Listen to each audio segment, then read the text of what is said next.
Hello, welcome to or welcome back to my channel. If you're new here, thank you so much for stopping by and checking out my videos. And as always, if you are a recurring viewer and or a subscriber, thank you so much for your continued support of my channel. I really appreciate it. So today I wanted to do a reading update, recent reads, current reads, just to give a bit of an update on where I am standing currently with my reading. So I'm going to start with the recent books that I have finished, and then I will end with my current read. So the most recent book that I finished was Dr. Zhivago by Boris Pasternak, and I have the translation by Richard Pevere and Larissa Volkonsky. And I read this as a buddy read with my friend Anne Novella. I started it, and she asked me what I was reading one day, and I said, well, I just picked up Dr. Zhivago. It's been on my shelf for a really long time. I'm finally getting around to it. And she said that she had read it a really long time ago, but she was wanting to do a reread anyway, and could she join me and we make it a buddy read? I said absolutely. And so we read it together over the course of about a week. I think I took about 9 days, so a little more than a week. And it's one of those books that I have had on my TBR for a really long time, and then I've actually had this physical copy sitting on my shelf for about a year. I think I bought this one last year. I bought a decent stack of Russian classics, and I have my Russian classics shelf, and I make my way through it sort of systematically. And this was one of the final ones on my shelf that I had not read yet. And I thought, you know, why keep putting this off? I'm just gonna dive into it. For some reason, there was some sort of intimidation surrounding this book, and I don't really know why, because the writing really is not that hard to process at all. However, it's one of those that I think I built up in my mind sort of in an unrealistic way, because when I actually got to it, I was not very impressed, and I actually struggled quite a bit with this one. And I've been spending the days since I finished this. I finished this on Friday. I've been spending the last 2 days trying to figure out what it was about this novel that didn't work for me. And I spent some time doing a little bit of research. I found a couple other booktubers talking about this book. I read a couple of articles online trying to figure out if it was just me or if other people had trouble with this novel too. And I found that a lot of people have trouble with this novel. It's not just me, so I felt good knowing that I wasn't alone. One of the things that I came across that was interesting was talking about the translation itself. And I know that Pevere and Volkonsky have come under fire, I shouldn't say fire, but come under maybe scrutiny is a better word, occasionally for their translations. I know that not everyone loves their translated work.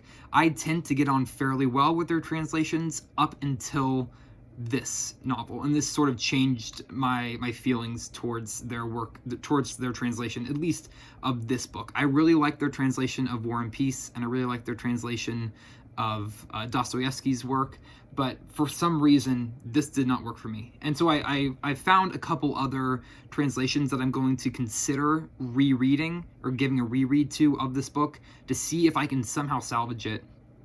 Translation by a lady named Anne Slater is one that I found that apparently is supposed to be the closest to the original voicing of the novel.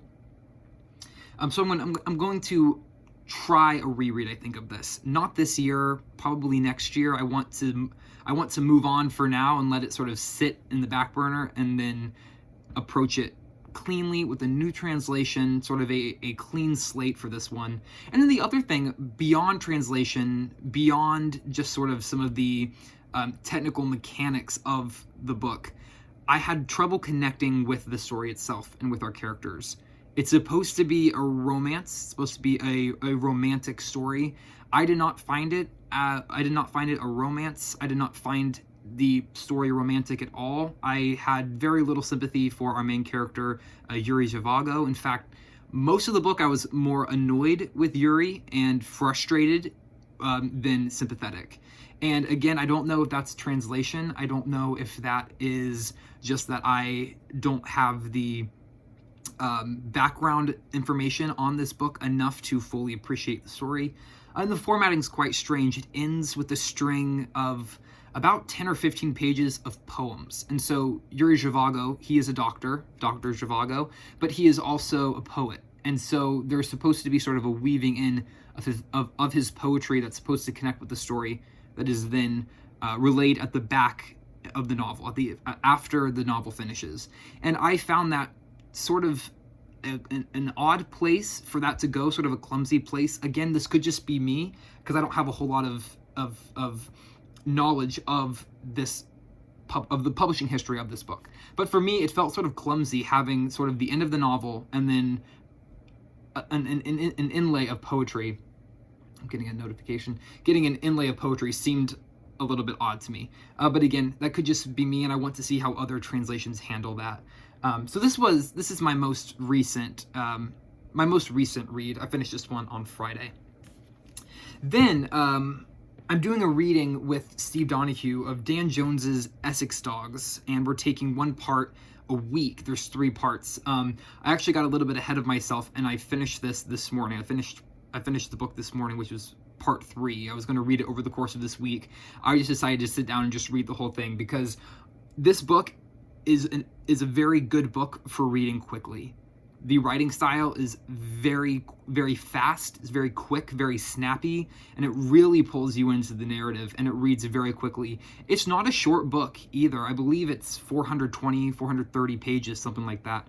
So it's a decent sized novel. It's not by any means a short book, but the way it's written and the style and the structure really pulls you in. It's 3 parts with I think it's between 8 and 12 chapters in each part, and the chapters are relatively short, which is really nice too. So it really sucks you into the story. So I'm going to still be posting my thoughts on part 3 next weekend. But I thought, there wasn't any harm in going ahead and finishing it and just having more time to think about it. So I may go back and reread some of the portions from part 3 to sort of refresh my memory before I talk about it next weekend. But it was one of those books when you don't want to wait. You don't want to wait any longer. I was pacing it out where I was reading a couple of chapters every day in the morning. And it was just one of those that I just decided, you know what? I want to read the whole thing. I just want to finish it. And so I just sat down and finished it. Super impressed. I have only read Dan Jones's nonfiction. Obviously, this is his first fiction, so I guess that's sort of redundant that I just said that, because everyone has only read his nonfiction. But I was very impressed with his writing style. It's very similar to his writing style in his nonfiction work. Very quick, very snappy sentences. It's very accessible. He's very knowledgeable on his topics, and he obviously is a master of the topics that he writes about, but he does not ever write down to you, which is a great feeling. So you never feel like you're being lectured to, or like you're being treated like a small child in his writing. He's not having to over explain things. He does give historical background, which is excellent, but it never stoops to sort of condescension, which is really nice. So those are the last 2 books that I finished. And I did forget to mention Dangerous Liaisons. I finished for Classics and Company, and Anne Novella, myself, and Elizabeth from Bookins and Books had a recorded Zoom discussion talking about our thoughts of Dangerous Liaisons for Classics and Company, and that will be dropped on both Anne's channel and my channel on February 14th. So we thought it would be ironic to drop it on Valentine's Day. So that'll be going up on February 14th, and that'll include my thoughts on Dangerous Liaisons. So I'm not going to talk any about it here. I'm going to save that for the 14th when we put out our sort of final discussion for the book. And then the book that I am currently reading is Eye of the Shoal, A Fishwasher's Guide to Life, the Ocean, and Everything by Helen Scales. And I showed this in my last book haul, my birthday book haul. I got this at a independent bookshop in Savannah, Georgia. We went to Savannah over last weekend for my birthday, and so I did some shopping. And this is absolutely fantastic. So I'm about 50 pages in. It's a fairly short book. I think it's right around 300 pages, maybe a little under. But Helen Scales is absolutely brilliant, and I'm very new to her work. I was first introduced to her through her newest book, The Abyss, which came out, I think, in 2021, 2022. It's fairly new. And I read that one last last month, and it's mainly about the deep ocean, life in the deep ocean, as well as sort of some of the environmental threats and concerns of life in the deep ocean. And it was absolutely fascinating. And so I wanted to read more about the ocean, more about deep ocean life. And so this is one of the books that I found, I found it before I realized it was written by Helen Scales. So I bought it, and then I realized sort of after the fact, oh, this is the same lady who wrote The Abyss. So one of those, sort of brain connection moments. And this is really, really fun. It's a great, I don't want to say it's a light read, but Helen Scales is very approachable in her writing. She's incredibly knowledgeable, and she's